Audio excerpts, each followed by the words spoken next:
Good evening, everyone, and welcome to Glendale Transportation and Parking Commission regular meeting agenda. Today is Monday, June the 19th. Roll call, please. Commissioner Gonzalez. Here. Commissioner Kubian. Here. Commissioner Sahakian. Here. Commissioner Bartrasov. Here. Chairperson Kirkjian. Here. Number B, please. Item 1B is flag salute. Chairperson Kirkjian.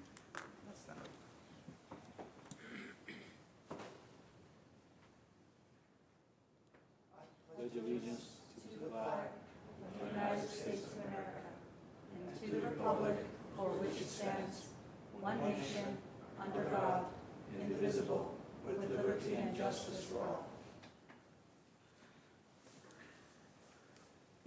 Thank you. Let's have item number 2, please. Item 2 is posting of the agenda. The agenda for the June 19, 2017 special meeting of the Glendale Transportation and Parking Commission was posted by Friday, June 16, 2017 by 5 p.m. on the bulletin board outside of City Hall. Thank you. Item number 3, please. Item 3 is approval of minutes for the February 27, 2017 regular meeting. Can I have a motion? So move. Second. Roll call. Commissioner Gonzalez, Yes. Commissioner Jakubian, Yes. Commissioner Sahakian, Yes. Commissioner Bartrasov, Yes. Chairperson Kirkjian. Yes. Let's move to item number 4, oral communications. Item number 4 is discussion, oral communications. Discussion is limited to items not part of this agenda. Each speaker is allowed 5 minutes. The commission may question the speaker, but there will be no debate or decision. Do we have any cards?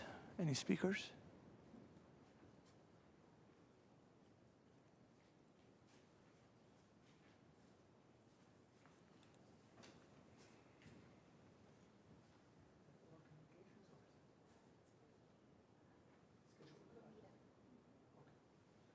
This is not oral communications per scheduled item, it's agenda item, so we'll hear this later. Thank you. I guess oral communication is closed since there are no speakers, no cards. Let's go to item number 5. Item 5 is information only. Presentation on regional transit connectivity by Scott Ochoa, our city manager. Mr. Ochoa, welcome, and we're glad to have you. Thank you, and sir. you're from the bus. Appreciate that, Mr. Chair, and members of the Commission. Thank you very much for giving me just a brief moment to come and profile some of the opportunities that we're chasing and get and solicit initially your feedback on some of these opportunities. The road before us is quite long, but to the extent that this is TPC and the T stands for transportation, we need to know really what you think, because so much of what it is that we are chasing is going to be embedded in the South Glendale Community Plan. And I think just as a forward to the discussion that I'd like to have, the extent that we are looking at land use, long-term land use patterns, we have to find a better way to incorporate transit and mobility into long-term land use development, especially in an area as heavily impacted as Central and South Glendale. So what you'll see here, and what you'll see as you look at the South Glendale Community Plan, is the idea that there are different levels and intensities of development that could take place if and only if transportation and mobility is part of that development pattern. So with that being said, just by way of background, as you see, this is the world as we know it today. Basically, the red line moves off to the west-northwest of us, the subway, and it comes out over in North Hollywood. And to the east, you have the gold line, the foothill extension coming into Pasadena, then turning south near Old Town, making its way down to where they both converge at Union Station. For lots of different historical reasons, Glendale has not been included in some of these mass mobility investments. And to the extent that we have a very active advocate in the person of Councilman Najarian at the Metro Board, and another active and vocal advocate on the Eco Rapid Transit Board. And we'll talk about that, what that means to us, and Mr. Sinanian.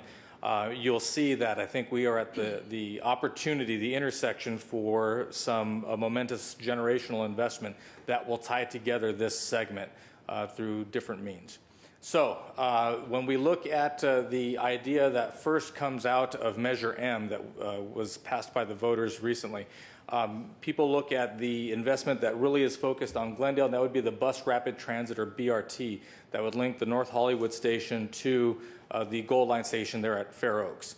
Open question right now for the folks at Metro is how this will be configured. They're doing environmental work, or preparing to do the environmental work now, that would either determine that as the line were to move through the Glendale corridor, does it stay on the freeway, or as what's shown here, does it move off of the freeway onto surface streets, first going down either Brand or Central, and then turning on either Colorado or Broadway. The preferred route for them is Broadway.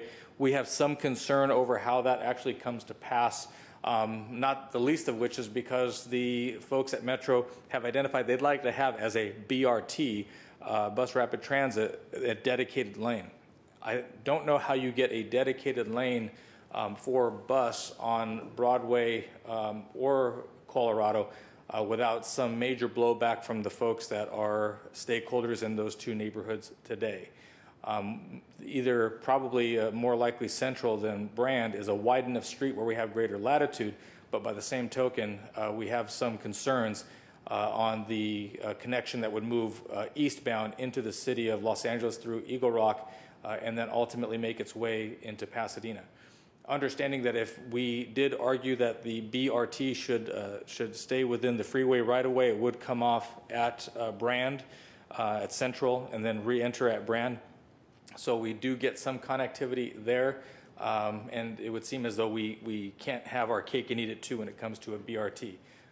Minimize the impact on the surface streets, but we don't get the full range of connectivity, or keep it on the freeway and you get less of an investment as it moves through certain heavily impacted areas of Glendale. That is what we know today through Measure M. There are a couple of other iterations that are represented by these lines here, and those represent a couple of unique investments. You know that the High-Speed Rail Authority is moving through from the Central California corridor and will move down into the LA region as it makes its way into Orange County and into San Diego. Right now, we do not have, and we don't expect that we are going to have a stop in Glendale at for high-speed rail. Some folks will argue that high-speed rail is a pipe dream and is not going to happen. And while certainly there is some evidence for that, I think on the other hand, you have the governor who has identified this and has been a very effective bulldog of a governor on this particular issue, is going to, in these last portion of his term, to try to push this as absolutely far as he can, such that it goes beyond a point of no return. The project would have to be completed. That is represented on I believe the orange that you see there. The reason why that's significant is because the high-speed rail, even if we do not get a stop, it all has to operate within that same 100-foot right-of-way that exists today. The right-of-way very likely, is not going to be expanded in any which way, and you would have the grade separation at several locations in Glendale. You would have, I think, at 5 locations in Glendale: at Flower, at Sonora, at Grandview, at Doran Crossing, at Chevy Chase. Would be those 5. And those are, as you know, very expensive. And I'm sorry, we forgot Broadway Brazil, or Sperry Salem. That would be very expensive, but to the extent the high-speed rail is helping to facilitate what that cost is through Metro, that's something to be taken into consideration, because what we would also like to see represented on that blue line, and probably is much more tangible as a benefit and a real opportunity for City of Glendale, is to work with Metro and MetroLink to take the existing MetroLink service and operate that service. As you know, Metrolink is a commuter rail, heavy rail that really comes into downtown LA in the morning hours and leaves downtown LA in the afternoon hours. That's not to say that they don't have lines or trains running throughout the day or even on the weekends, but when they are not peak rush hour in and rush hour out, the service is what it is. It's not intended to be light rail. It's commuter rail. And so we don't get a whole lot of benefit for that throughout the course of moving people, throughout the course of the day, moving people in and out of Glendale to locations where there is access to the rest of the regional mobility, the regional transit system that Metro has invested in. So the discussion that we're having now with Metro, and they are studying it thanks to a motion from Councilman Najarian, or Board Member Najarian, is to do an environmental review of a number of different options that will relate to the creation of a light rail type service along the Metrolink right-of-way. Again, existing right-of-way that is there, the 100 feet. They believe that they can get 2 additional tracks, pairs of tracks, into this right-of-way. Ostensibly one for a high-speed rail, 2 for, or I'm sorry, 1 for freight, and 2 for the Metrolink trains. The environmental study will look at the Metrolink service as it is today, and then also look at the Metrolink service in trying to find a means of increasing service, meaning 15-minute headways. At every stop, it would be 15 minutes between a train. The problem that we have today is the trains are so heavy, they're big diesel engines, you can't really move them in short distances between stops if this were a light rail style of mobility system. The trains are too big and to move with those kinds of headways and still be practical. So one of the options is to look at a technology that's been around for a long time, diesel mobile units, DMUs. So it would be shorter trains, maybe 2 cars, a lighter locomotive, and the increase in stations in Glendale. So right now we have the Zarian Transportation Center at Cerritos, but imagine, if you will, a station also at either Colorado and the Metrolink right-of-way, or Broadway and the Metrolink right-of-way, and then another, a third Glendale station, if you would, at Grandview and the right-of-way.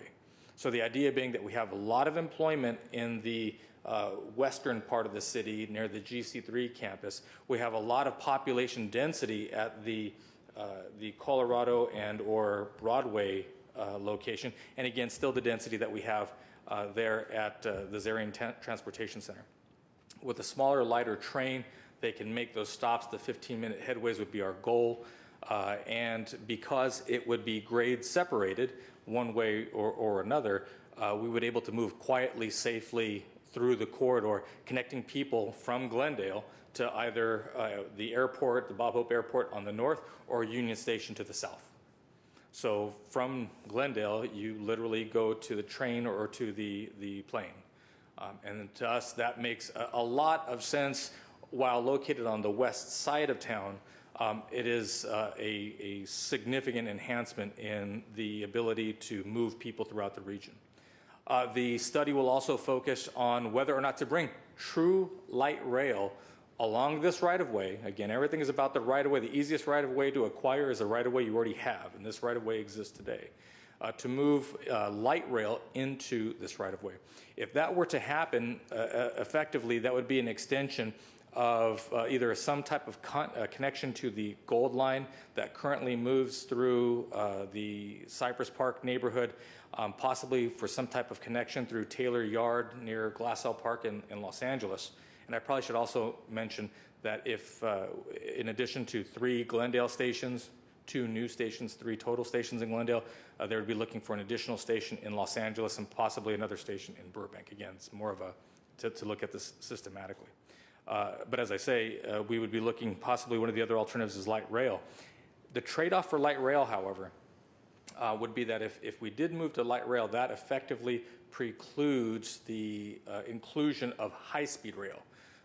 Because you would still have the freight, you'd still have the Metrolink service such as you have now, but instead of a high-speed rail right-of-way, you would have true light rail. That would either be Gold Line, as I say, or possibly, as I referenced earlier with Eco Rapid Transit, the board that Councilman Sinanian sits on, an extension north of Union Station of that line, the West Santa Ana branch, which is included in Measure M, and hopefully will be funded sooner than what was included in Measure M through a public-private partnership. So the idea is that there are several different iterations for this mobility plan that would move along the right-of-way, but it does come with trade-offs.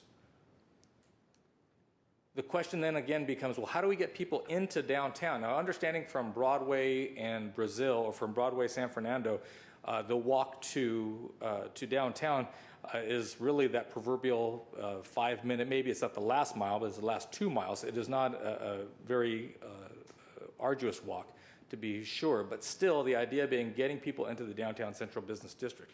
Through another effort from our mayor, Vartan Garpetian, through SCAG, we have been able to secure half of the grant funding for an RFP that will go to the council in the month of July, I believe the 18th of July, to do a feasibility study for a Glendale streetcar. The idea being that we have right-of-way either on Brand or possibly even on Central to move from the Zarian Transportation Center, presumably would be the ideal location, but it could be possibly looking at some of those other stops that I referenced earlier, but to move up, to move north through Central over to Brand, or staying on Central to Colorado, and then moving through the downtown Central Business District, as you see here on the slide, moving northwards to Glen Oaks Boulevard, and then turning to the west-northwest to connect to Burbank, and from Burbank carry on to the Bob Hope Airport once again. So that $400,000 study, $450,000, half of the money comes from SCAG, the Southern California Association of Governments. The other half of the money the council just this past week approved as part of the budget going forward for that effort to begin in earnest this September. The piece de resistance, if you will, would be the notion of actually being able to continue the Gold Line, true light rail in the freeway right-of-way. To the extent that we have a BRT that people are admittedly lukewarm in terms of their enthusiasm, we are hopeful, we aren't counting any chickens certainly, hopeful that Metro will come to see that it makes a great deal more sense to connect these two lines, as you see here represented in gold, from Pasadena to Universal City, to make that investment on the long term. But let's try to be as practical as we can. I think the bus rapid transit is the one in the hand because it's part of Measure M that could come forward. The utilization of Metrolink right-of-way for light rail style service, whether it's true light rail or it is the DMUs or some other equivalent technology, probably is right next behind the BRT, followed by streetcar. There is a very analogous project moving through the city of Santa Ana today that is very similar to ours, both in scope and in cost, and so we think we could use that as the model. And then the long-term, albeit somewhat wishful thinking, would be the outright connection of the Gold Line through the freeway right-of-way from Pasadena to Universal Studios. As I say, all of this is what links together the South Glendale Community Plan. The Community Plan effectively is a look at everything south of the 134 freeway. And so to the extent that we have a number of areas, because that neighborhood, the collection of those neighborhoods is effectively built out. You really can't do too much more with it unless there's some type of catalytic change that would alleviate the traffic congestion that currently exists and would presumably be exacerbated by additional transformative development in any of those neighborhoods. The trick I would suggest to you from a public policy perspective is to take stock of the fact that we have traffic congestion issues that we need to address, and at the same time, as a region, as a state, we have a terrible housing crisis that we're trying to address. We have gentrification in our neighbors that we're trying to address. And to the extent that you as a commission, the city council, the other commissions, planning commission, what have you, are able to look systemically at the relation between land use and mobility, I think that gives us the best bet to put forward a long-term land use plan that has some fungibility to it. It can grow, it can start small and grow to something more if in fact we're able to make these investments. All the while knowing that no single investment satisfies everyone's concerns, and in fact, any one of these investments is surely to raise the ire of a handful of stakeholders somewhere. And so we will be likely to break a number of eggs before we can enjoy that omelet that is out there in front of us. So that is the general thesis of what it is that we're working on. I bring this to you again at a very high level early on because the environmental for the South Glendale Community Plan will soon be underway. The feasibility for the streetcar, that study, the RFP for that study will be released next month, and I would imagine that we'd have proposals back sometime the end of the summer, early fall. That information will, I'm sure, be presented back to you to get your opinion on it. And then again, as the Metro study gets underway this fall, they are in procurement for the consultancy for that study. That work will be periodically brought back to you to check in, and you can follow along with the various iterations that the Metro folks, who have been, I have to admit, have been extraordinarily collaborative on this front, that we can bring that to you and continue to get your perspective. So with that, Mr. Chairman, I'd be happy to try and answer any questions that you may have. Anyone has any questions? I'm good. I'm fine. I'm trying to digest all this. It's a lot of stuff. Yeah. Thank you, Mr. Ochoa, for coming today and giving us an opportunity to get up to speed. I have a, how should I phrase it, more of a broader concern, and it may not be something you can necessarily address, but more, what is the function of this TPC? We have a lot of big projects, plans, initiatives that are going through Glendale right now. So we have the South Glendale Community Plan, and we have this mobility plan that's over $1.5 million that you're dealing with. It would seem to me important that you would have, or somehow the TPC be involved, committee members, in the, the process of developing these plans, just as we are doing with the pedestrian plan, for example. We have 2 commissioners who are serving on that advisory committee. And this is something that's very important to me. This involves transportation planning.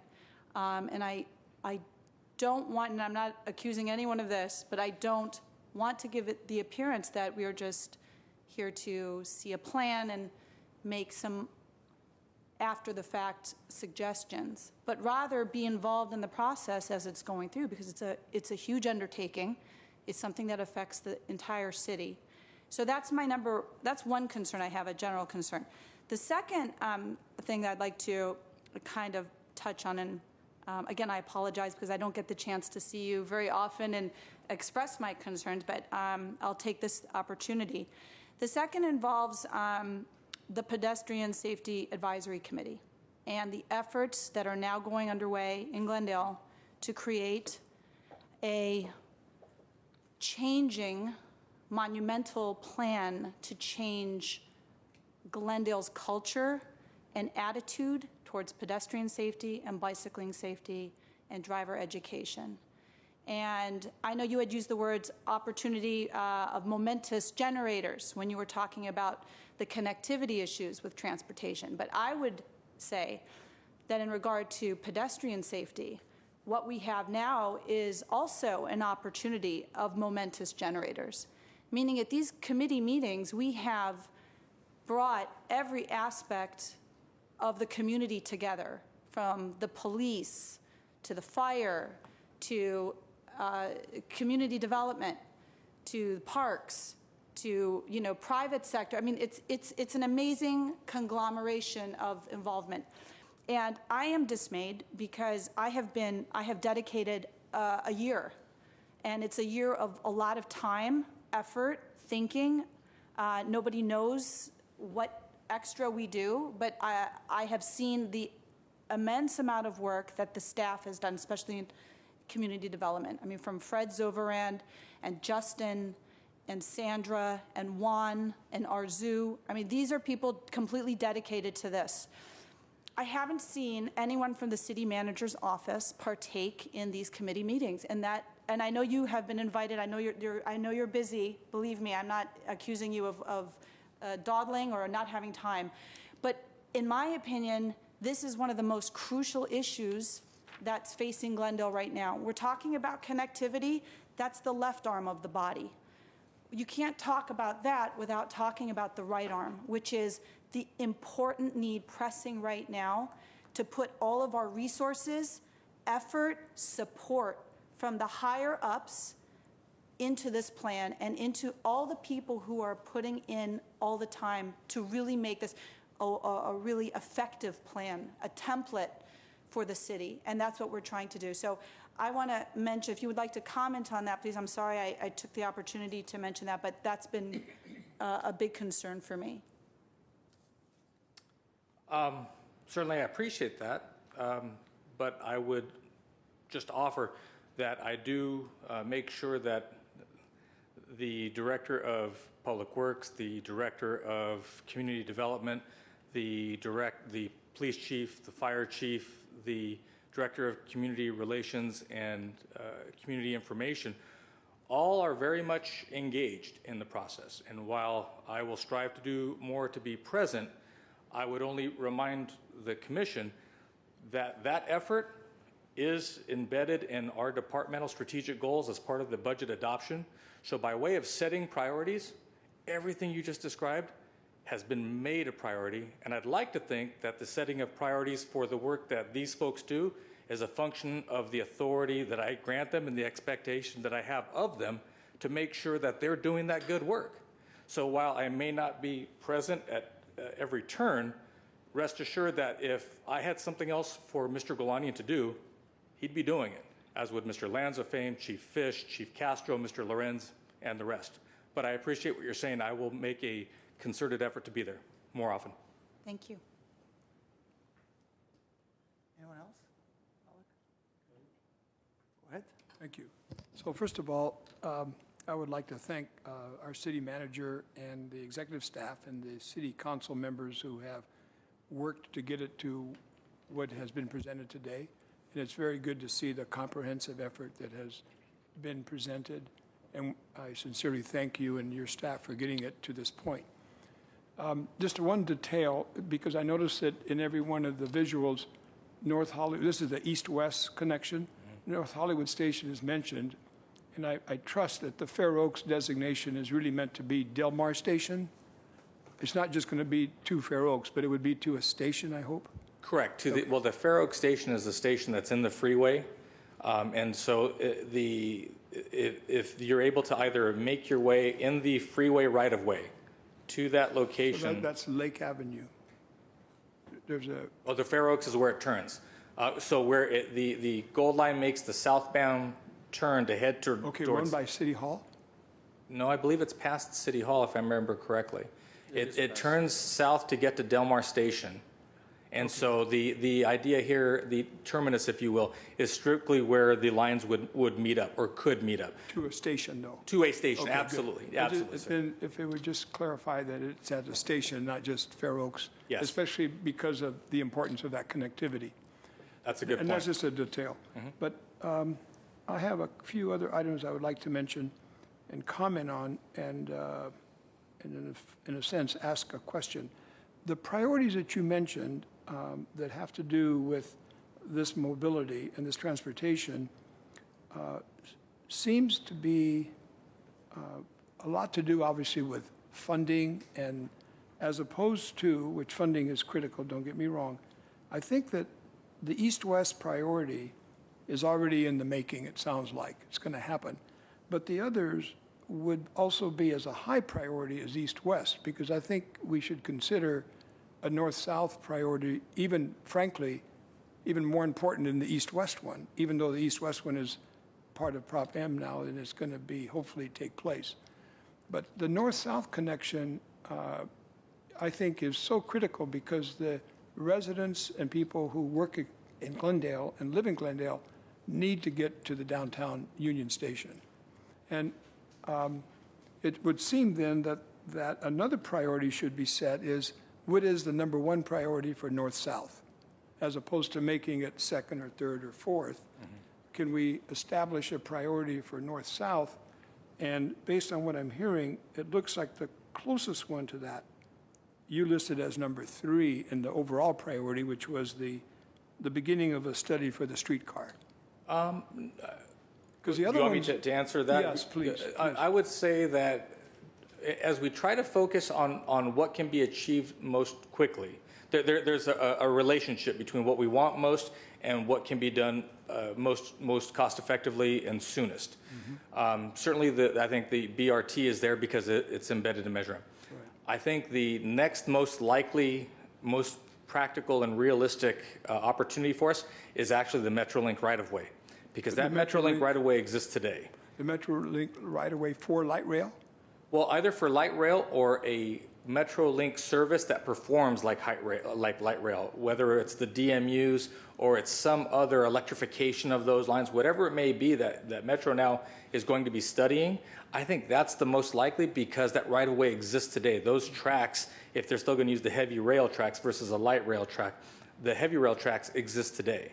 So if they're comfortable with DMUs such the way that they're using them in North San Diego County, or if they were going to try to electrify like they have the Caltrain up in the San Francisco Peninsula, that seems to me that that's more likely to happen sooner because it's all there within the 100-foot right-of-way today, as opposed to the streetcar feasibility. First, is it feasible? Second, who pay, where does it go? And then third, who pays?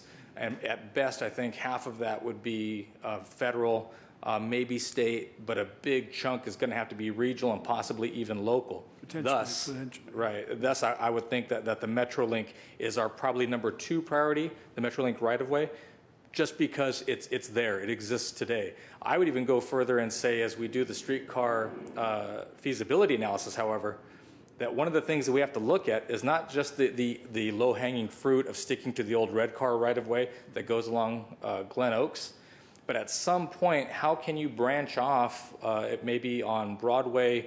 I don't know if you can do it once you get too far past north of Broadway. How do you get over to Glendale and move your way up to the northern part of the city? Because there are 2 major choke points as you come from north to south. And you know what I'm talking about because that's your neighborhood. Yeah. That's going to be something that we have to study. I would think that's probably a little bit further out still, but if you don't begin studying it, you never quite get there. So that's where I was going to go with that, because did I interpret that the potential streetcar would actually go west and into Burbank? West and into Burbank along Glen Oaks. Why would we not want to make that go directly north as a priority first? So that we can get people who live in the northern part of Glendale to the station that we currently have right now. So when you say directly north, do you mean to like Kenneth Road, just north of? Yeah, up there where there used Possibly, to be a red line. where it would go and stop. That'll be something that gets studied because it's just basically a spur that goes up for 3 or 4 blocks and then would come back down. I think that would be something that would be, especially considering the width of the street, not extraordinarily difficult to do, but in terms of true mobility and moving people to where they want to go, I think that the low-hanging fruit is going to be where that right-of-way exists. But again, North Brand Boulevard, north of Glen Oaks, is a very wide street because it used to have the red a streetcar. Yeah. So the notion then is, it seems like the one that you were advocating to go first, which was your number 2, but let's say, I would say, it would happen or should happen as soon as the east-west one does, ideally, because I still think we need to look more north-south than we need to do east-west. However, are you saying then that those 2 maybe should go together? Those 2 meaning the streetcar and using the Metrolink for light rail? No, I don't think you really would want to do that because I think one has a shorter timeline potentially than the other. I think the streetcar, because it would be something of and by and for Glendale, generally speaking, it would be a little bit more difficult to fund, perhaps a lot more difficult to fund, as opposed to utilizing the Metrolink right-of-way because again, that right-of-way exists now. It touches 3 cities, connects an airport to Union Station. It seems to me that one, as I say, the Metro folks, the staff there, have to give them a lot of credit. It isn't even as much of like a light bulb went on as if they were dreaming the same dream, to say, wow, we don't have connectivity here. We need to put some connectivity here. And all, just full disclosure, the way that this discussion really kind of began in earnest was the confluence of Councilman Najarian pushing on from one side, Councilman Sinani with Eco Rapid pushing from the other side, and staff kind of pushing up the gut by way of the meetings that we were having with high-speed rail, because high-speed rail is the one that's on the time, really the time pressure is impacting them. And so when all 3 of those or 4 of those pressures kind of came together, it just made a great deal of sense. And thus the motion made by Councilman Najarian at the Metro Board, I think it passed unanimously with hardly any really doubt at all about the logic of making this happen. So I think that really is the thing that could happen soonest, possibly even faster than the BRT, depending on the right-of-way of the BRT. If you're going to do a dedicated street lane, that is no easy feat, even if all you're doing is painting the lines on the street, but you're taking some traffic and having to adjust the width of the road. That doesn't happen very quickly. DMUs won't happen very quickly, but I would venture a guess, I'd be willing to take a bet that they would be on parallel tracks, no pun intended. So when you say streetcar, are you literally talking rail or are you talking rolling stock? No, the one that we're looking at, again, using Santa Ana as a model, is rolling stock, is a rail in the ground. But it's $60 million a mile on a good day. And so even if you're able to pull 50% of that cost from the feds or from the state, from the CTC, that's still a big lift for the region and rolling local. stock would be significantly less. It would always be significantly less, but I think what we continue to see is that bus ridership. We do have some very active lines, metro lines, and even B-line lines. But bus is, especially for the community that Glendale is rapidly becoming in terms of a more cosmopolitan place, is the vehicle of last choice in many cases. And I think that the ridership here has borne that out. If you're going to get people on, it's going to be on a streetcar or on a train. But that train has to go where people are going, and it has to go there with some regularity, such that if I miss this one, I have to wait another hour and a half to get the train again. I just don't think people ride that. Multimodal is the way to go, obviously, and there are some pretty positive areas where rolling stock ties in quite well with light rail and with other rail connections. So I just think it would be good to at least see what the pluses and minuses are. The last thing I have, Mr. Chair, is I think the message I heard was the importance of the South Glendale Community Plan, especially as it affects mobility. Because it sounds like there's zoning issues, there's a need for mobility understanding, and South Glendale, it ties in really well with going north-south in a way, the beginning of it. What I see is an absence of anything that might be going forward with that plan, or maybe it's already started, I don't know. I read a bit about it in the newspaper. It never seems to come here relative to anything to do with mobility. Now, I could be stand corrected if I'm missing it on that. But there seems to be a lack of connectivity among certain commissions. And since transportation, as you mentioned, is really the key for where we're going to go into the future in a way, it seems like we need a better connectivity with our commissions, especially since that potential community plan I know has been discussed a bit, but nowhere do we know what are some of the items that are being looked at for zoning, potential changes, or the connectivity to mobility. And I would go just one further and say the zoning, the land use could drive the mobility, but I would think just the opposite is true too. Yeah, I know. And so it's kind of that chicken or the egg, but I hear you loud and clear, and I think you'll be able to rest a little bit easier that as we move into the environmental review phase of the South Glendale plan, you'll be able to review that as a commission and provide your comments. And I forgot, I'm sorry, I have one more item. I apologize. You speak so well about the creativity of bringing to the table the notion of the high speed, excuse me, not the high speed, but the using the light rail on the Metrolink right away.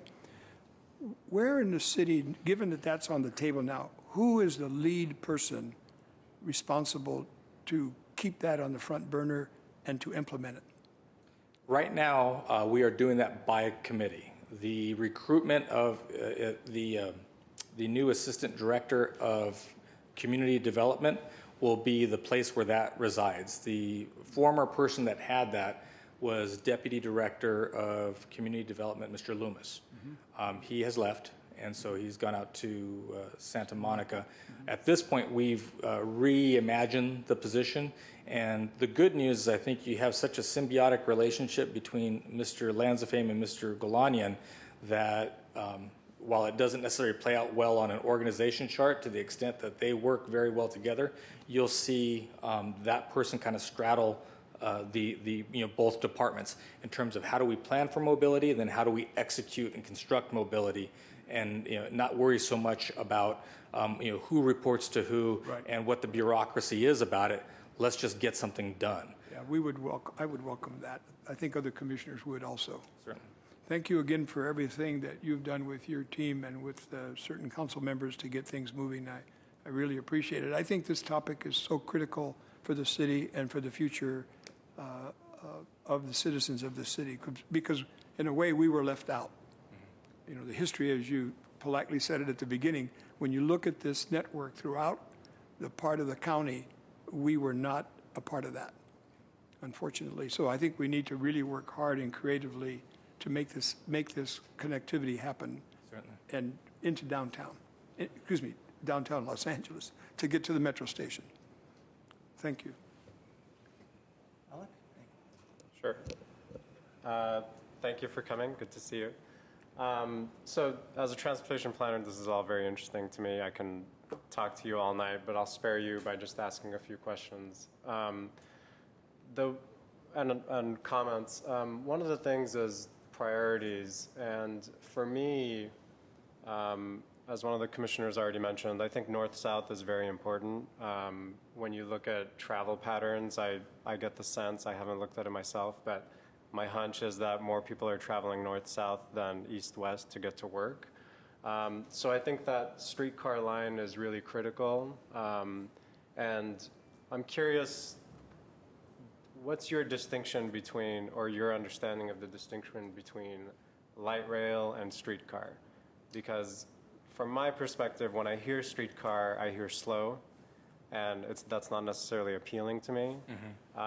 So I'd like to know what you consider the difference to be, and if you think this is more of a local connector or something that'll really get people places quickly. No, I think that's a great question. On light rail, relatively fewer stops, so you're able to travel in probably those 15-minute headways based on the speed that the train would be going, so you can move a little bit further. Yeah. On streetcar, I would envision much more of a local circulator. Now, you could very well come back in the context of the feasibility analysis, because nothing is predetermined. We're trying to go at this as intellectually, objectively as I think you want us to. If, in fact, we can do the north-south line, the north-south connectivity, and if you think of transit riders just kind of draining to the southwest of the city, from the western city limits at Burbank all the way down to the southern city limits at Atwater, but generally speaking, riders just flowing to one of those three stations. Then the question becomes, how do you get them there? And part of the feasibility analysis has to be, do you use that rolling stock that exists today by the reconfiguration and repurposing of the B line to do just that? Different B line models to move them from Kenneth Village, or from the Verdugo Woodlands, or from College Hills, whatever the case might be. That has to be part of the discussion, because that can happen most quickly as opposed to the actual physical construction of that line. Because ideally, and I think Mr. Gonzalez hit on it, if you were hopefully going to build that line, I would like to think that Glendale residents, riders, users would also say that a V shape would be just as important, something to head up to the east-northeast and work its way into the Montrose area. But again, and dreams begin responsibilities, and responsibilities come with money. So the idea being that you'd have those two branches. Short answer to your question is streetcar, local circulator, just getting people to the major portals of regional mobility. Okay. The other thing, and I'm glad you touched on this a little bit about contextualizing it and understanding transportation and how it relates to land use. The one thing that concerns me about some of these alignments, if you can, I think you had another one with the gold. Oh, yes. Keep going forward. Yeah.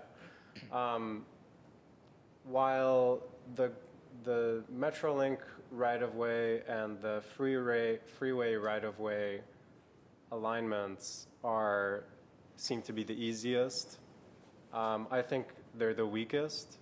And from a land use perspective, these, and particularly the north-south alignment, is really touching the periphery of the city. It's a industrial use area. It would be the most difficult to get to from a resident's perspective. If I saw something like that realized, I imagine 6 8-story parking garages for people of Northwest to drive down to park and get onto the train. And the same with the freeway alignment. You see that along the Gold Line. Again, 8 to 10-story parking garages where people need to drive because it's so far from home. I would really like to see the red alignment realized more than the gold alignment for that reason. And the other reason is you talked about chicken and egg. I feel like whatever investments we make for these transportation plans, you are opening the door for more density and really locking in where you expect more growth. And I do not want to see more growth, housing growth near the freeway. We've seen enough studies, we've seen enough articles in the LA Times about how that's a bad idea and not good for public health from a policy perspective.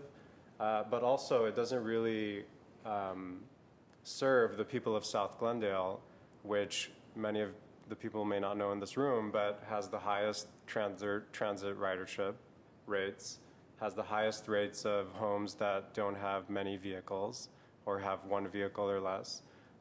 You're really missing that market when you're just going along the freeway.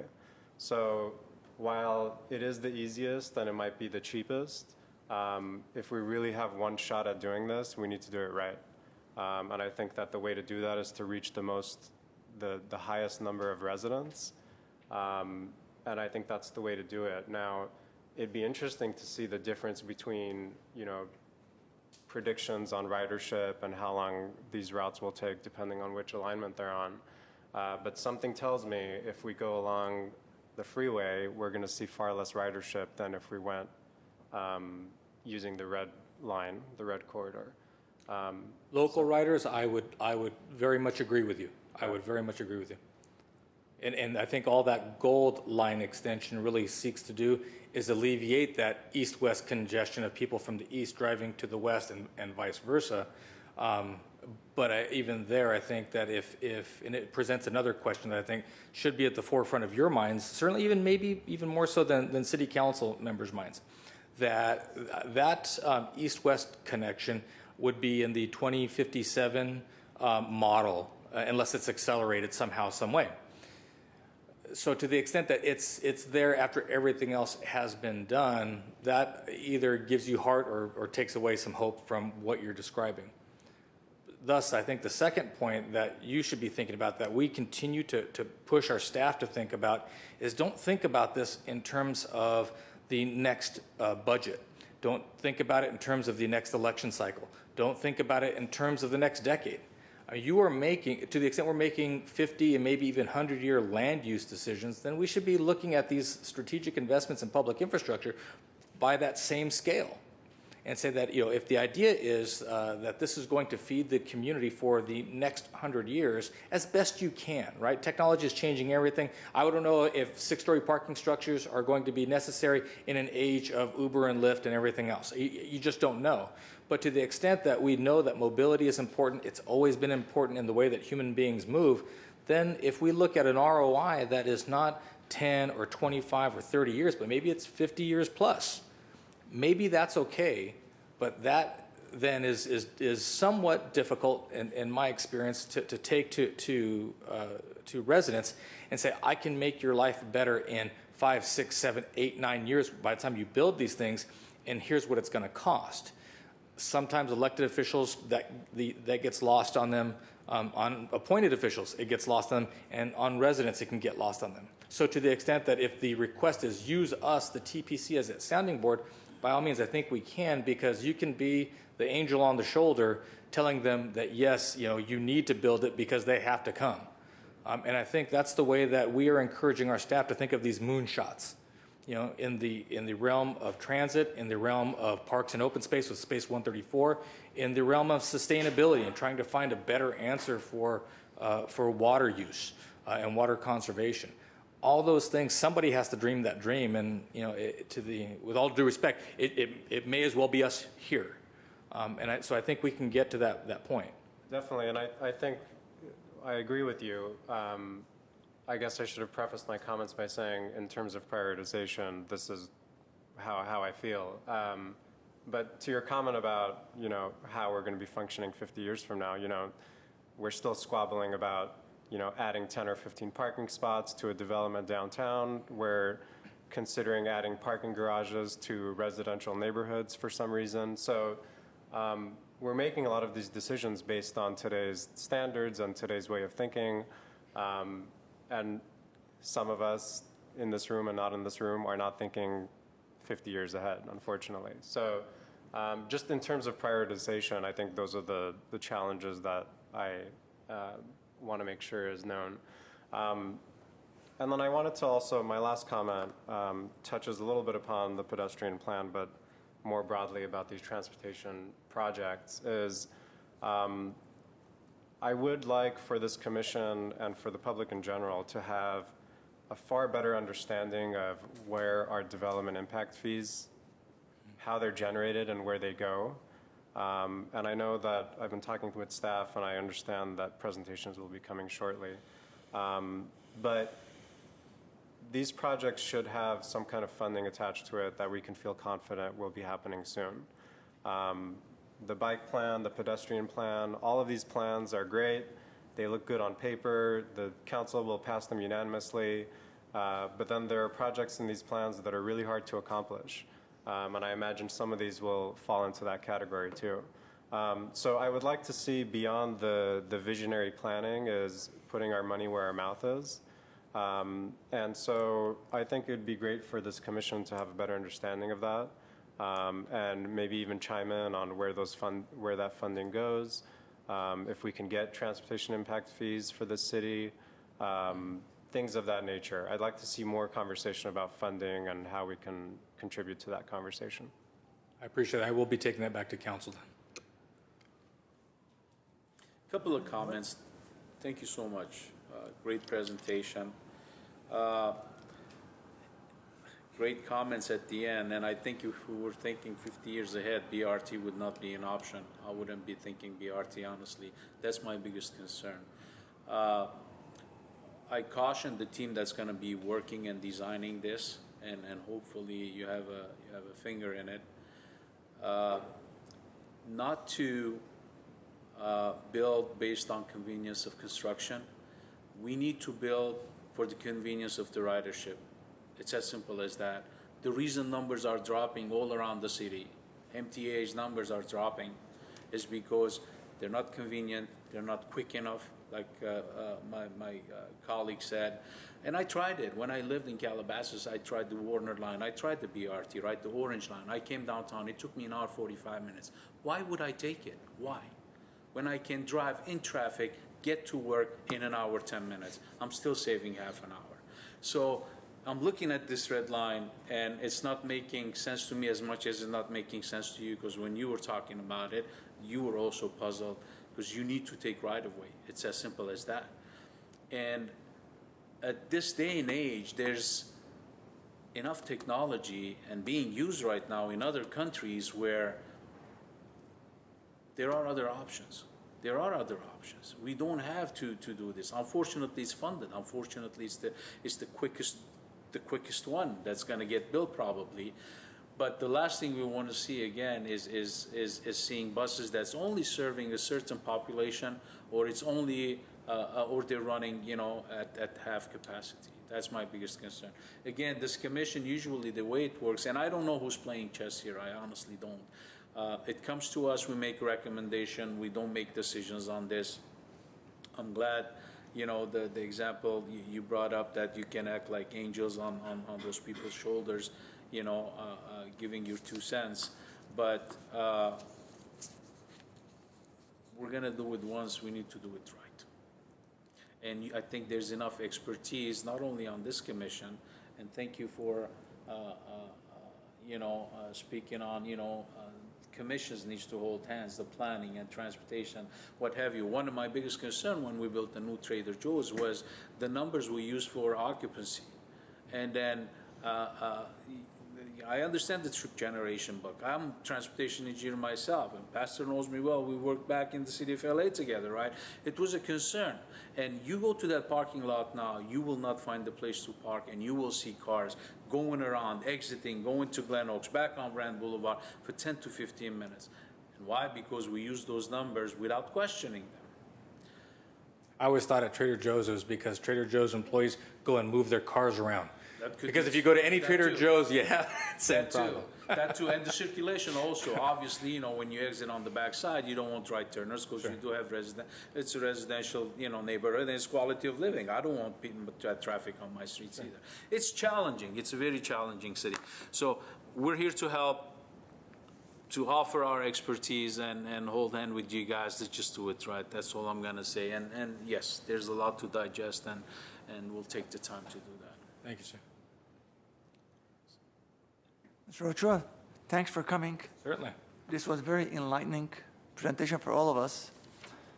Can you do our viewers a favor and identify the right-of-ways areas that we're talking about? I don't think our average viewer at home has any idea what we're talking about. Certainly. Going back to this first one, we have the in this version of it, Glen Oaks coming down, I believe that's Central, onto Colorado, and then moving eastward into Colorado Boulevard in the fine city of Los Angeles, and ultimately into Pasadena.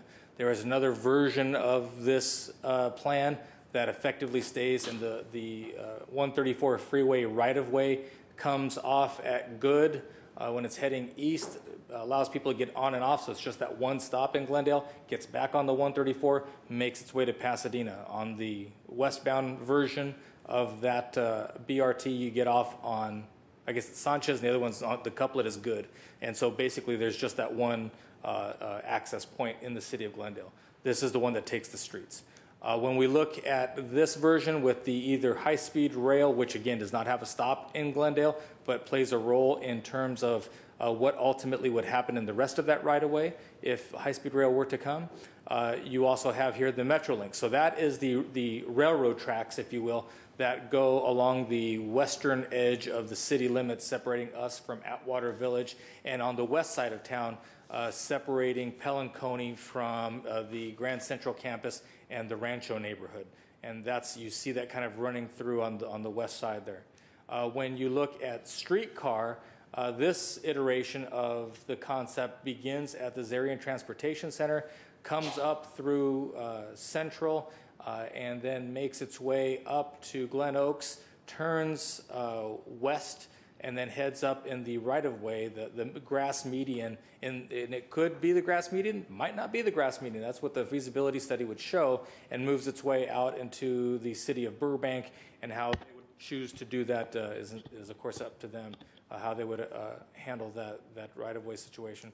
And then the last one is the extension, the connection of the Gold Line, Foothill Gold Line from Pasadena through the 134 freeway and into, in this case, Universal Studios or Universal City along the 134 freeway. So those are the various alternatives, opportunities, but there are iterations and alternatives to each one of those opportunities, with the exception of the right-of-way, the 100-foot right-of-way, just to be very clear again, no one anticipates assembling significant pieces of right-of-way for either high-speed rail or for Metrolink. If any right-of-way was purchased or acquired, it would be basically to straighten out the alignment, not for some massive new growth in the right-of-way itself. Next question. Speaking of land use in South Glendale, why not ask for future developments for street dedication, for parking, for future Google cars, for example, that's going to be without drivers, and they have to park to pick up drivers on and off. That's something that was not talked about, which is going to be reality before we know it. What are we taking? Why aren't we taking those into consideration?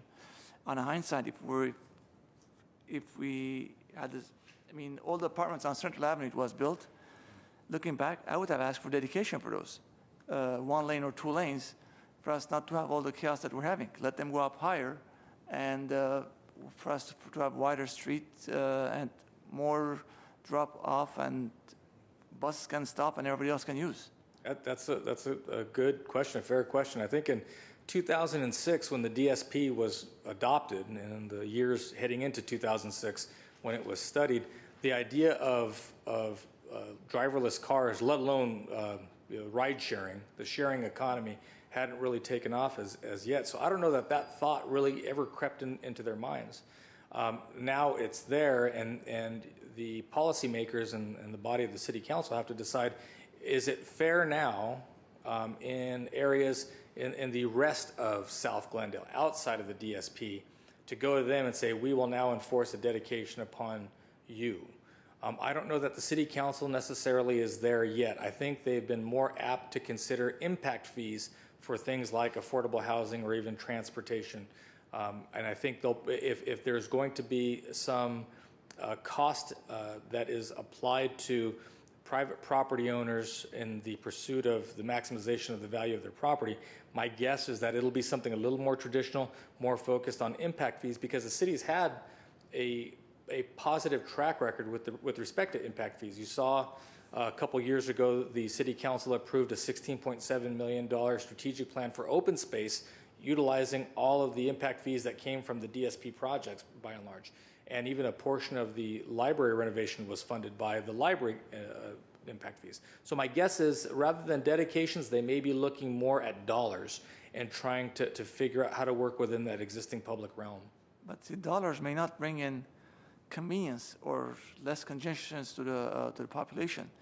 I mean, when you're doing policy or studying zoning, I'd rather see people build higher buildings and have bigger, wider streets for the benefit of the public. That's something in terms of, I'm a big-time property right advocate, but it doesn't matter if I can build X amount of square feet. If I go up an extra floor and have added amenities for my property, why not?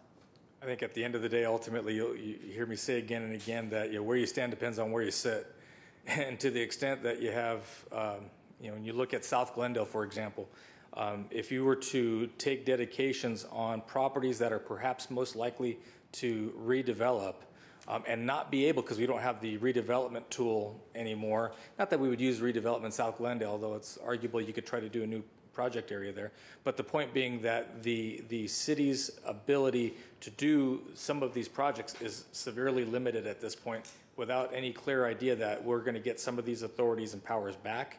You may end up having the project not really take advantage, or a corridor not really take advantage of what those dedications otherwise could be. And then again, secondly, I think you get to a point where the council may be concerned about issues of fairness, where, of course, the property owner on, the middle block of Central and Lomita, or Central and Cypress, they're having to pay for the sins of not taking dedications on properties to the north. And I don't know that the council's prepared to cross that bridge. At least they haven't said that. Now, that said, that's something we can bring up as a discussion topic as we move through the environmental stage for South Glendale Community Plan. I'm just telling you what I've observed with them. And one more thing, on a property, on developments of a larger scale, where they might be bringing traffic or creating traffic, why not bring those projects before us as well for our 2 cents before going to other commissions? Is that something that you had considered? As I stand here tonight, I don't know what the answer to that question would be. We would first run it to ground with the folks in the city attorney's office just to make sure that we aren't impairing anybody's due process rights vis-a-vis the planning commission or in the DSP, the city council. But I can get you an answer to that question forthwith. Fair enough. Any other questions to Mr. Ochoa? Thank you very much. Thank you all very much for Thank giving me you. the time to address you, and I look forward to working with you. Likewise. Thank you. Thank you. Item number 6. Item 6 is an action item, report regarding installation of speed humps on Lomita Avenue between Brand Boulevard and Central Avenue. Motion approving installation of 2 speed humps on Lomita Avenue between Brand Boulevard and Central Avenue.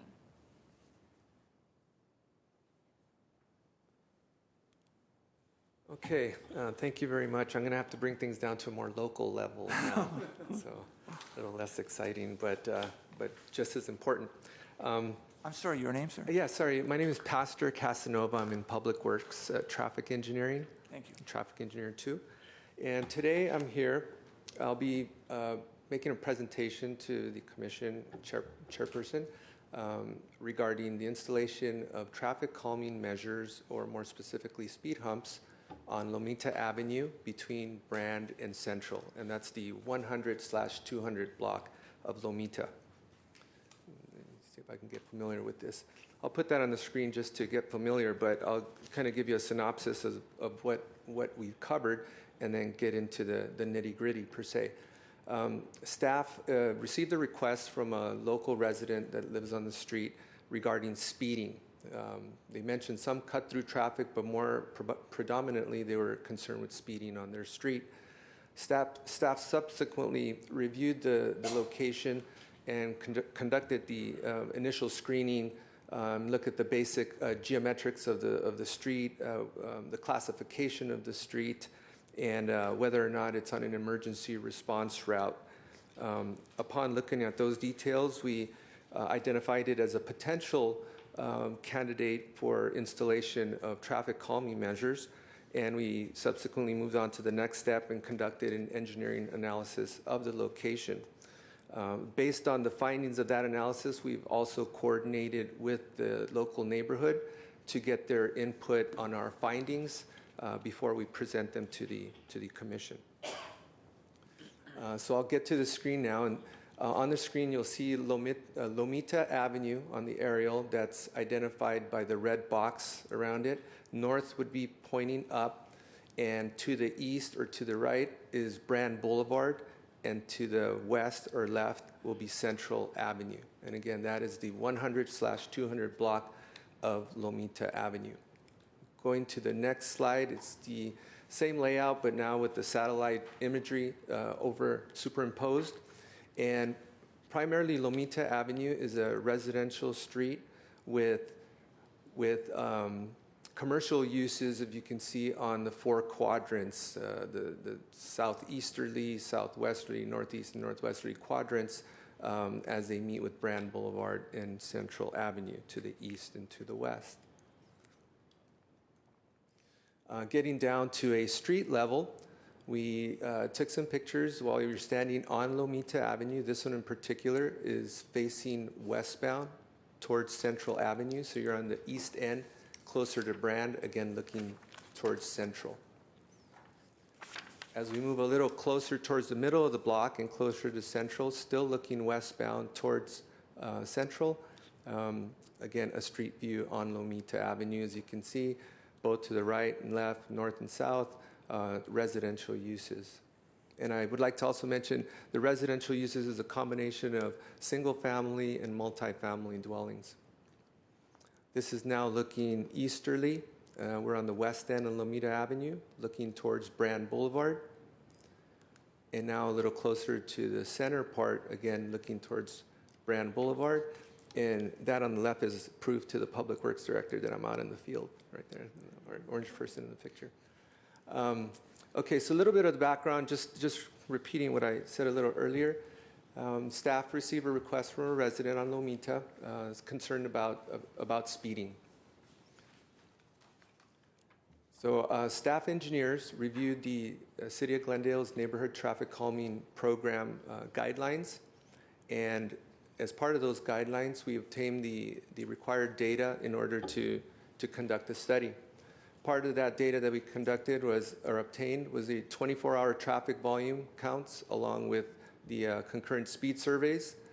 And we also went out to the field to confirm the dimensions of the street and also note any other anomalies that there may be out there. And also get a feel for traffic and the speeds and the type of people that are actually using the streets.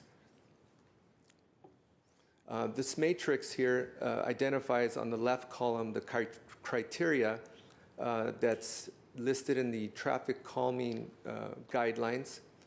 And in the center portion under the guidelines column would be the actual criteria, the quantity per se.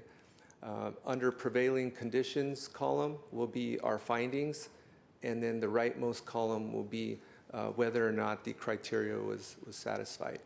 So I'll go through them one by one, but quickly, so we don't take too long here. But the first criteria is whether or not Lomita Avenue has one lane in each direction. In order to qualify for traffic calming measures on a local street, you would have to have a street that's one lane in each direction. And under prevailing conditions, we did find that Lomita is one lane in each direction, and it does satisfy that criteria. The next one is whether or not the street is a residential street.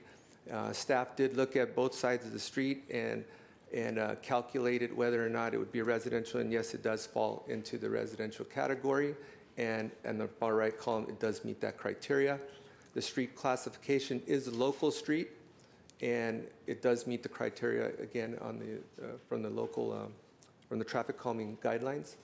The posted speed limit must be 25 miles per hour, which it is, and it satisfies that criteria. The findings of the study need to be, or what we call the 85 percentile speed, needs to be 30 miles per hour or greater on the street in order to qualify for the traffic calming measure.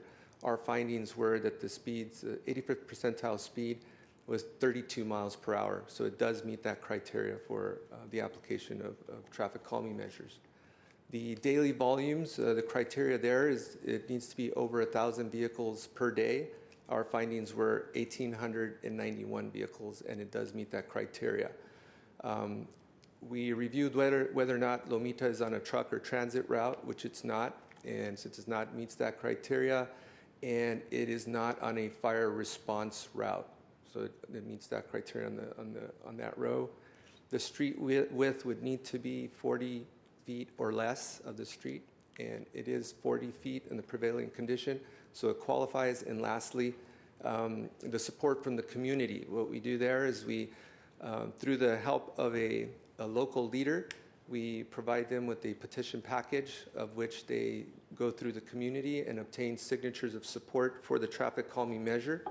And we did receive a petition package from that resident, and it met 75% of the dwellings on that street segment. So that criteria is also satisfied.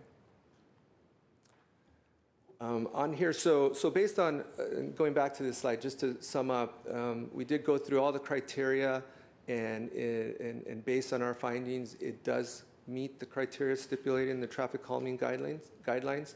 So our next step would be to find out where we would recommend placing the speed humps. So this exhibit on the screen shows again Lomita Avenue with Central on the west end and Brand on the east, and the rectangular symbol with little triangles embedded in it in the middle would represent the proposed speed hump locations, and those are placed based on the minimum distance requirements that we have, and placing them from the nearest cross street, which is Central and Brand, as well as the spacing in between. And what we found is that 2 speed humps would fit rather nicely in that street segment. Again, just reiterating that we did We did perform our community outreach through a petition.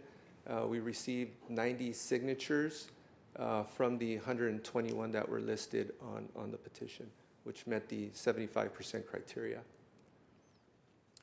To sum up our recommendation, again, staff did review the criteria listed in our traffic calming guidelines, and all the criteria stipulated in the neighborhood traffic calming program are met. And the Public Works Engineering recommends the installation of 2 speed humps on Lomita Avenue. And if you have any questions, I'd be willing to take them at this time. Just a quick question. Thank you for your report. Please remind me, how come there may not or would not want to go with 3? Why are you recommending only 2? The Lomita Avenue is a relatively short segment. From my recollection, it's about 600 feet plus, not minus, but a little over 600 feet.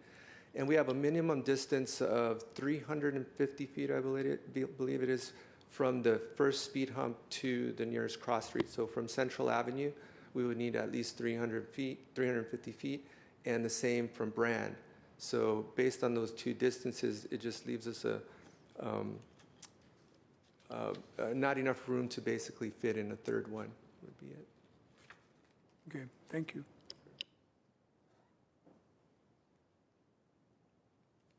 Any other questions to Mr. Casanova? Okay.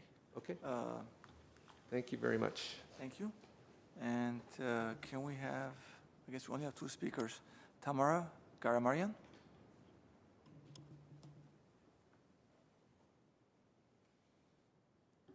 Hi. We witness a number of frequent accidents on our street due to speeding. And cars drive not 32 miles per hour, but 55 miles per hour. And we witnessed it many times. And the traffic comes for Hyundai and Acura dealership, and then at Brand and Lomita, and the church at Central and Lomita, and the shopping center at Central and Lomita, and they all come to Lomita Avenue to enter those centers. And with increased population and reckless driving, speeding has become a big problem on our street. So installing those safety humps would greatly reduce the accidents and make our neighborhood safe. Thank you. Thank you. Tom Metzer.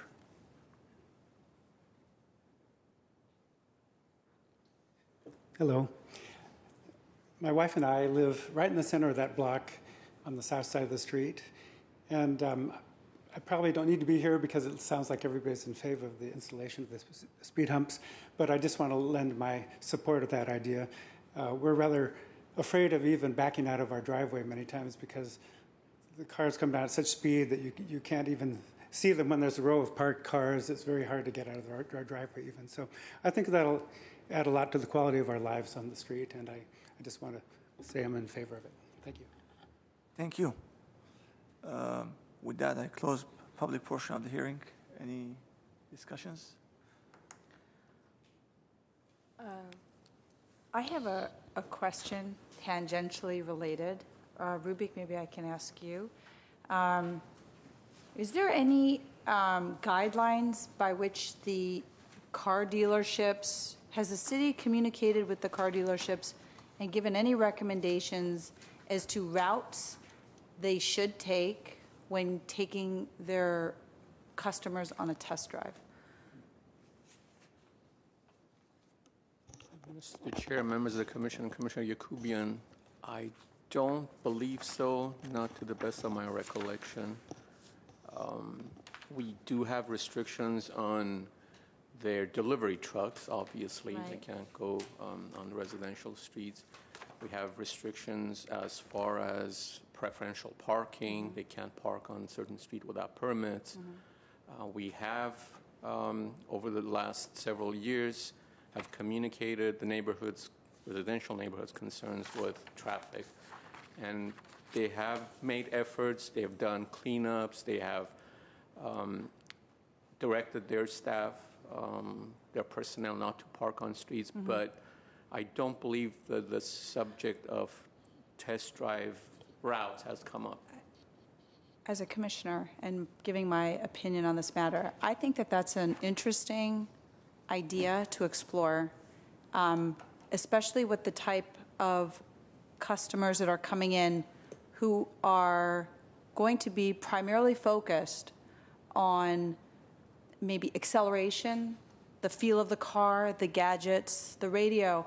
And I certainly wouldn't, if we can eliminate or try to prevent them going into these residential streets where, you know, again, pedestrian safety is the big thing. I would like to see it, and I think it would be an easy thing to kind of divert them maybe south, you know, get them south on Brand and maybe take some other routes to get them kind of flooded out so they don't do anything, you know, I'm not accusing them of being reckless, but again, it might be an option or something to explore. Yeah, we can definitely. They're very willing and they're very cooperative, and Yes, I think they that it's an idea that maybe hasn't been explored yet. We'll definitely take it up. It has to be voluntary. It's public right of way. Of I course. dealt with this, so you Yeah. can ask and hope. Right. But I was told, test driving a car, that this is a good street to speed on. And I think they're very cooperative, and they're a great partner with the city. I just think that I don't think it would be too much for them to tweak. Mr. Chair, I move to approve item 6.1. I just have one comment to Mr. Galanian. I was contacted by St. Mary's Church, even though they're very much in support of the speed humps, but they were questioning why they were not a part of the process. Mr. Chair, I believe the petition goes to the residential units within the block of the concerned speeding, not commercial.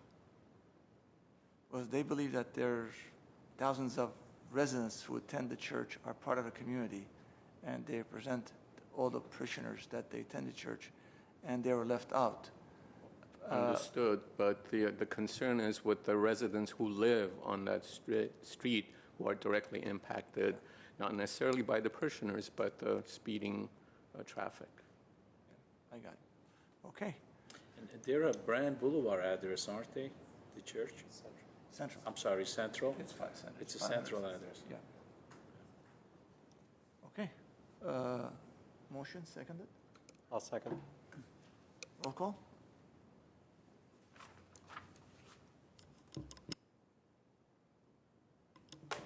Commissioner Gonzalez, Yes.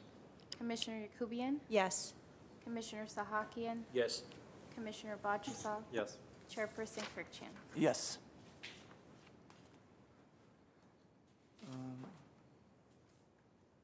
Item number 7. Mr. Item 7 is commission staff comments and updates. Anyone, any question, any comments? I have one, please. Go ahead. This directs back to, or goes back to probably when I started on this commission, I believe, or shortly thereafter, and I've been bumping into it quite a few times. And I know that the last time this was reported, this is Mountain Avenue and the turnoff going onto the 2 freeway heading south. There continues to be an issue there, people lining up. And I think, if I remember correctly, pardon me? Oh, no, go ahead. No, if I remember correctly, there was an agreement or concurrence, I guess, reached with Caltrans, but then you appropriately stated that we're dealing with Caltrans and their priorities.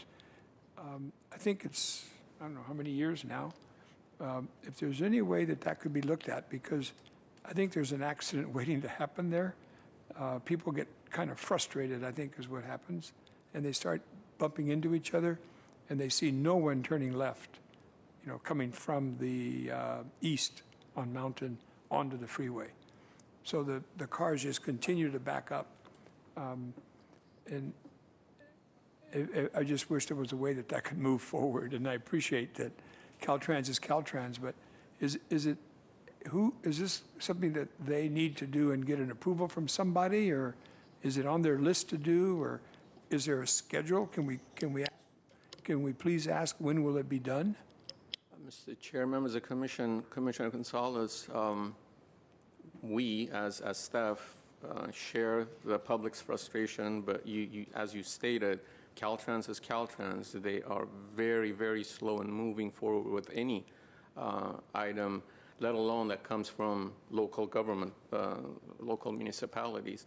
But and this, you're right, goes back a few years. My recollection has been that initially, at least, they've been resistant to making any changes within their, obviously, right-of-way and jurisdiction. I don't know if, Pastor, have you been involved? Do you have an update, or was it all Mr. Coe's? Did you get the location? This is for the southbound to freeway at Mountain? Is that correct? Yes.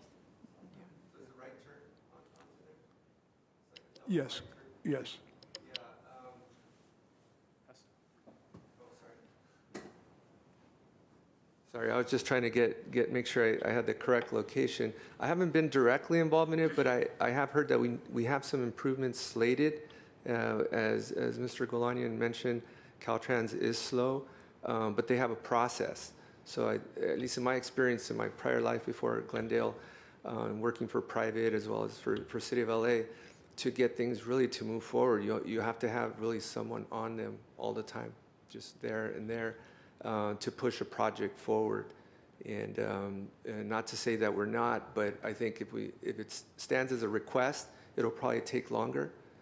But if we have a leader really knocking on their door, possibly even at a political level, we may be able to have a better success to move forward, because it's not really an engineering issue, it's more of a process issue.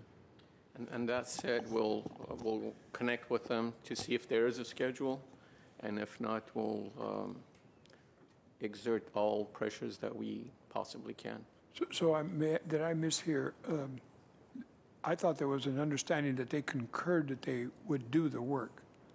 Is there still some negotiation on what needs to happen, or? They had verbally agreed, but we don't have anything in writing. They've been reluctant to provide any kind of statement as to their confirmation of the request.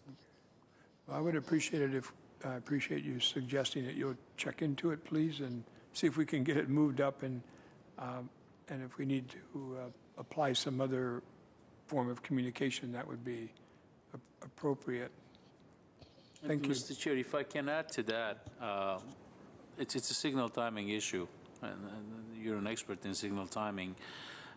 A right turn is not allowed from 7 a.m. to 9 a.m., and you have the double rights there. And what's happening is the dedicated phase that gives you the westbound to southbound left turn, nobody's there, and yet the eastbound to southbound turn is held. Mm-hmm. In addition to that, the offsets between the southbound on-ramp and the northbound on-ramp are completely screwed up. If you take a look at it, it's less than probably 250 feet, and you get a green for eastbound at the southbound on-ramp. By the time you make it to the northbound, it turns red, and there's no other traffic in any other direction. It's a simple solution, but have we proposed a signal time phasing to them and a timing chart, or it's their prerogative and they look at that? Well, it's their prerogative, but my experience has been that they'll work with us from a signal timing perspective. Right. So I do have the contact there, and I can contact them, meet them out in the field, and Yeah. make sure we get that resolved. If it is an offset, just so everybody can know, it's just when you get the green light. So, and it is a simple change if that's what we're dealing with.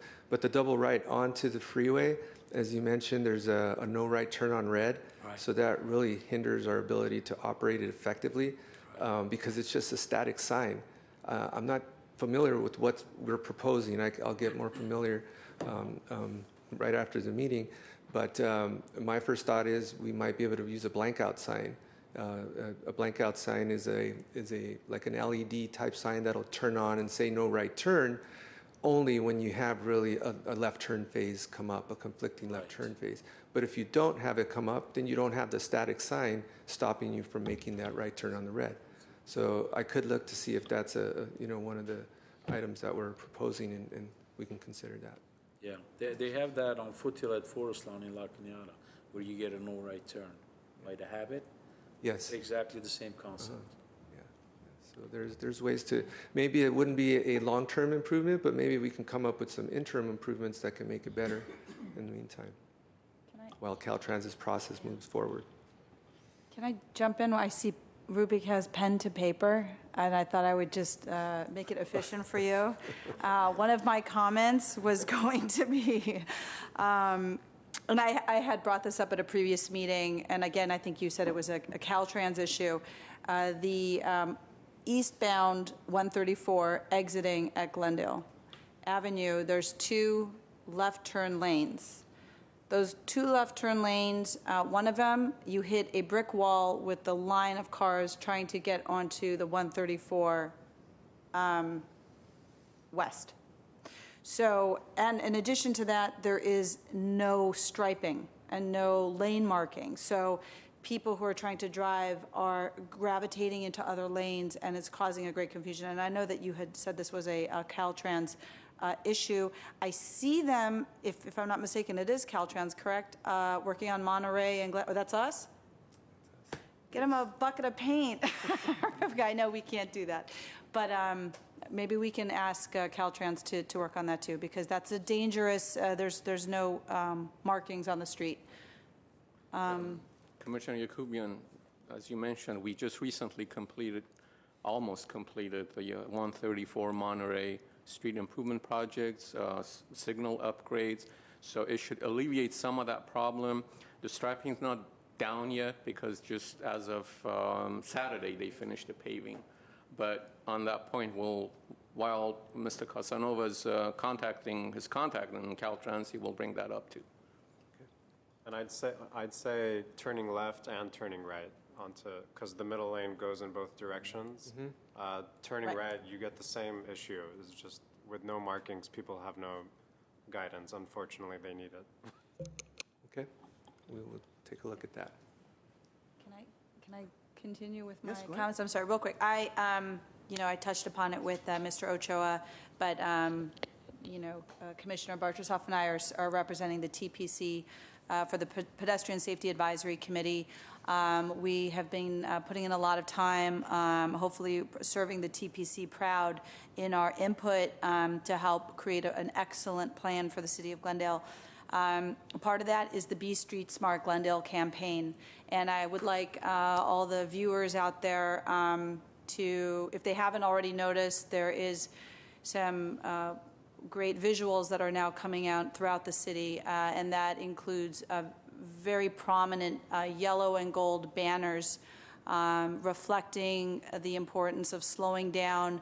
And I thought really great messaging, which is, this could be your grandpa, in the crosswalk, or your child. So trying to get people to understand this is a human issue, a human level. It's not a pedestrian. It's not a statistic. It's not some stranger. It could quite possibly be someone that you love and care for. With that said, if anyone who isn't familiar yet with the campaign, please go to bstreetsmartglendale.com. Sign up for the Billion Step Challenge. I think there's some spots left, at which point it closes up, but we're trying to reach 1 billion steps, and I think currently we have 55 million. We have a ways to go, but if you sign up, there are prizes and competitions throughout every week for those who are walking. And it's a very nice, fun way to spread the awareness. So I just wanted to let everyone know that. In addition, thank you to Glendale Community College for allowing the city to put on their marquee the very important messaging of careful driving and pedestrian safety. So I wanted to give a shout out to them. And again, thank you for participating and making this an interconnected issue throughout the city. So thank you. Thank you, Commissioner Yakubian. Anyone I else? do have an item, yes. So the latest trend in Glendale, in my neighborhood, is to plant these hedges right at the property line. It's ficus, I think, 6, 7, 8 feet high, I guess to get privacy. Now, we're not allowed to build block walls, but we're allowed to put these ficuses, which could ultimately damage the sidewalk. To my understanding, there's no ordinance against it. I spoke with some law enforcement officers. They don't like it because people can hide behind them. And they like to see that 3.5 feet high. That's the maximum they recommend. But that's besides the point. I just want to raise this. But looking at it from a transportation perspective, I'm seeing them now at corners of intersections. There's one not too far from where I reside, creating a visibility problem. So I think transportation even did a study, and they had a recommendation only for the neighborhood services to refuse to enforce it. So, and I had a discussion with the inspector, to the point where I told him, you are not to interpret the law. You're there basically to enforce it, and if Department of Transportation or Public Works is telling you that it needs to be limited, then it needs to be limited. So I will give you the location, and please take a look at it. And the reason I bring this up, because I witnessed almost an elderly getting hit because the vehicle did not see him coming. And on another occasion, I almost witnessed a vehicle to vehicle crash. So it's waiting to happen. So I will share that location with you. And at some point, maybe I'll go to council also to discuss the hedges at just, the straightways. Anyone Thank else? Actually, that's a very valid concern, Commissioner Sahakian. And those ficus are very aggressive. Their roots are very aggressive too, and they go above grade. Yep. And they definitely will.